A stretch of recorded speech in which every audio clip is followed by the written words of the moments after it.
मध्य प्रदेश की धरती पर जन्मी एक ऐसी वीरांगना जिसकी शौर्य गाथा आज भी इतिहास के पन्नों में स्वर्णाक्षरों में लिखी गई है। वह थी रानी दुर्गावती, जिन्हें गोंडवाना की शेरनी कहा जाता है। रानी दुर्गावती का जन्म 5 अक्टूबर 1524 को कन्नौज के चंदेल राजवंश में हुआ था। उनके पिता राजा कीर्ति सिंह चंदेल के एक पराक्रमी योद्धा थे। बचपन से ही दुर्गावती ने घुड़सवारी, धनुर्विद्या, तलवारबाजी और राजनीति में रुचि दिखाई। उनका विवाह गोंडवाना राज्य के राजा दलपत शाह से हुआ, जो गोंड वंश से थे। विवाह के बाद वे गोंडवाना की रानी बनी, किंतु विवाह के कुछ वर्षों बाद ही राजा दलपत शाह का निधन हो गया। उस समय उनके पुत्र नारायण सिर्फ 3 वर्ष के थे। तब रानी दुर्गावती ने राजगद्दी संभाली और 15 वर्षों तक गोंडवाना राज्य का सफलतापूर्वक शासन किया। उन्होंने न केवल राज्य को समृद्ध बनाया, बल्कि प्रजा के लिए न्यायप्रिय और प्रबुद्ध शासिका के रूप में प्रसिद्ध हुई। रानी दुर्गावती ने अपने राज्य में कई जलाशयों, मंदिरों और सड़कों का निर्माण कराया।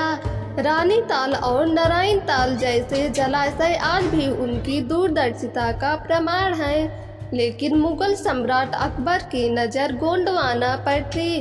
1564 में अकबर के सेनापति आसफ खान ने गोंडवाना पर आक्रमण कर दिया। रानी दुर्गावती जानती थी कि मुगलों की सेना विशाल है, फिर भी उन्होंने युद्ध का सामना करने का निश्चय किया। उन्होंने कहा, सिंहासन त्याग दूंगी पर स्वतंत्रता नहीं। युद्ध के लिए उन्होंने अपने घोड़े, सारंगी और प्रिय हाथी सवारी के साथ मोर्चा संभाला।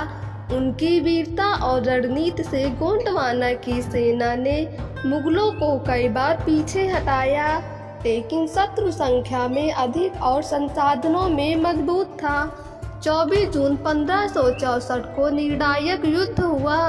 रानी दुर्गावती ने वीरता से लड़ते हुए अनेक मुगल सैनिकों को मार गिराया, पर अंततः एक तीर उनकी आंख में लगा और फिर दूसरा कंधे में। घायल अवस्था में भी वे लड़ती रहीं। जब उन्होंने देखा कि हार निश्चित है और वे मुगलों की बंदी बनने वाली हैं, तो उन्होंने अपने ही खंजर से बलिदान दे दिया। रानी दुर्गावती की शहादत स्वतंत्रता, साहस और आत्मसम्मान की अद्वितीय मिसाल है। उनकी मृत्यु के बाद भी गोंडवाना की जनता उन्हें देवी समान पूजती रही। आज भी जब भी देश की वीरांगनाओं की बात होती है, रानी दुर्गावती का नाम गर्व से लिया जाता है।